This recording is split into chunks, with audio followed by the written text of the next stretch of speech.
Bienvenue à tous pour cette édition de décryptage. Dans un contexte où concilier l'assainissement des finances publiques et le maintien des investissements s'avère délicat, la viabilité de la dette est une préoccupation majeure pour les décideurs africains.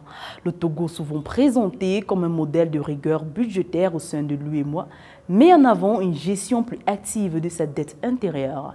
Cependant, les turbulences régionales caractérisées par des taux d'intérêt élevés et une pénurie de ressources limitent les options.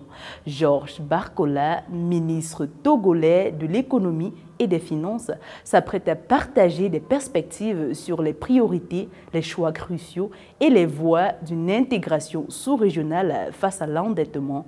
Monsieur Georges Barkola, bienvenue sur Africa 24. Monsieur le ministre, le Togo a mis en place une stratégie de gestion active de la dette intérieure. Quelles sont les priorités actuelles pour réduire le coût de refinancement sur le marché régional? Merci à Africa 24 d'avoir accepté de venir couvrir la conférence que l'UA et le Togo organisent sur la dette publique africaine. Et le constat est partagé que nos pays africains effectivement ont un endettement assez sérieux. Donc l'Union africaine a estimé qu'il était temps que les pays africains puissent discuter entre eux, partager ce constat, mais surtout élaborer donc une stratégie de réponse appropriée à la question de la dette. Donc aujourd'hui, l'objectif poursuivi par cette conférence est d'arriver donc à une déclaration de Lomé qui puisse proposer des solutions innovantes pour la gestion de la dette en ce qui concerne les pays africains. Monsieur le ministre, dites-nous, peut-on parler aujourd'hui d'une soutenabilité retrouvée de la dette togolaise? Quelles sont les lignes rouges à ne pas franchir? Non, en fait, la stratégie du Togo aujourd'hui en ce qui concerne la gestion de sa dette, d'abord, c'est des efforts pour la mobilisation des ressources internes. La mobilisation des ressources internes pour pouvoir faire face donc aux projets sociaux. Aujourd'hui, nous recourons à l'endettement à des taux concessionnels. Les taux concessionnels et à ce qu'on appelle donc des mécanismes innovants tels que les PPP, partenariats public-privé. Ces mécanismes-là, nous privilégions ces mécanismes pour éviter d'alourdir effectivement notre dette. Aujourd'hui, nous sommes à un taux d'endettement modéré.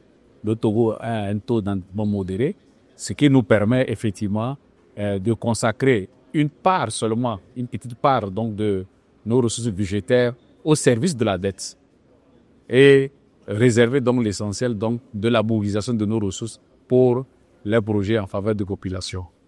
Quelle est la part de responsabilité des institutions nationales dans l'accumulation d'arriérés de paiement aux entreprises? Les lignes rouges, c'est les lignes qui sont tracées par l'Union économique et monétaire ouest-africaine. Hein. Vous savez, nous sommes dans une union monétaire et nous avions des ratios. Nous avions des critères de convergence, nous avons des ratios. Dans ce cadre-là, tous les pays sont censés ne pas dépasser un ratio de 70% par rapport au PIB. Le Togo en est loin. Donc, notre ligne rouge, c'est de ne pas approcher les 70%, d'être loin pour nous permettre donc de respecter nos critères de convergence. Dans le contexte de rareté des ressources, comment le Togo parvient-il à concilier remboursement de la dette et investissements sociaux? Non, c'est ce que j'ai dit. Une bonne partie du budget 2025 et même des budgets antérieurs était réservée aux projets sociaux. Et l'endettement que nous avons aujourd'hui va en faveur des projets sociaux. Une bonne partie de cet endettement va envers des projets sociaux tels que, l'eau, le secteur de l'eau, le secteur agricole.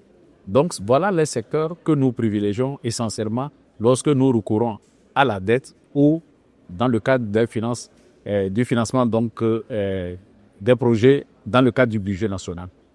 À l'échelle sous-régionale, plaidez-vous pour un mécanisme commun de plafonnement ou de coordination des émissions de titres publics?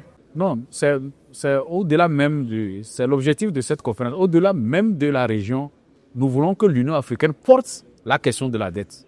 C'est l'Union africaine. Et vous allez voir, mercredi, il y aura une déclaration de Lomé dans laquelle vous verrez que nous allons donc demander à l'Union européenne de porter cette question de la dette, de prévoir donc un nouveau cadre africain de gestion de la dette et un nouveau cadre qui puisse permettre de pouvoir discuter avec nos partenaires internationaux pour avoir une coordination de la gestion de cette question des dettes.